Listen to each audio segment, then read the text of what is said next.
देखो क्वेश्चन दिया है, क्वेश्चन में दिया है कि सम दशमलव भिन्न संख्या किसे कहते हैं। तो उत्तर में होगा सम दशमलव भिन्न संख्या उसे कहते हैं जब दशमलव के बाद संख्या समान होती है, उसे सम दशमलव भिन्न कहते हैं। जैसे 1.32, 2.40, 3.78, क्योंकि इसमें दशमलव के बाद सब में संख्या क्या है, समान है। जैसे दशमलव के बाद सब में भी दो दो संख्या लिखी हुई है, जैसे 7, 8, 4, 0, 3, 2। अगला क्वेश्चन है विषम दशमलव भिन्न संख्या किसे कहते हैं।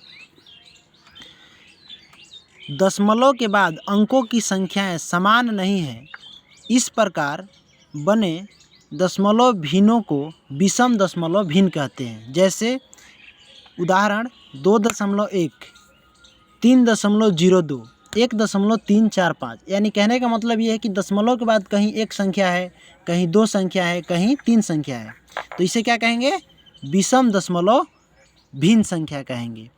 अगला है समतुल्य दशमलव भिन्न संख्या किसे कहते हैं। दशमलव के बाद अंकों की संख्याएं समान नहीं है, लेकिन प्रत्येक का मान बराबर है, इस प्रकार संख्याओं को समतुल्य दशमलव भिन्न कहते हैं।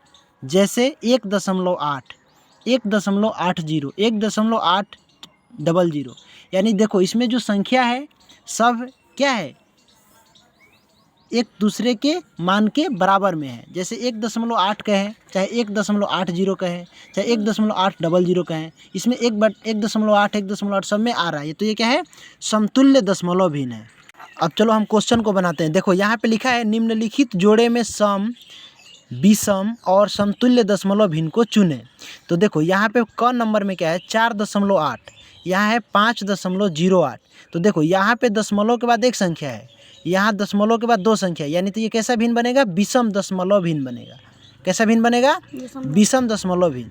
यहाँ पे देखो 5.24, यहाँ 3.02, यानी कि दशमलव के बाद अंकों की संख्या समान है, तो ये कौन सा दशमलव भिन्न बनेगा, सम दशमलव भिन्न बनेगा। अगला है ग नंबर में 1.02, अगला है 4.35। तो देखो इसमें दशमलव के बाद अंकों की संख्या क्या है, समान है, तो ये क्या होगा, सम दशमलव भिन्न। अगला में है 3.5, 3.50। तो देखो ये क्या होगा, 3.5 इसमें भी है, 3.5 इसमें है, लेकिन इसमें 0 लगा, लेकिन अंकों का मान बराबर है, तो ये समतुल्य दशमलव भिन्न होगा। ठीक है। अगला है 2.35, 3.5, इसमें दशमलव के बाद इसमें दो संख्या, इसमें एक संख्या, तो ये विषम दशमलव भिन्न।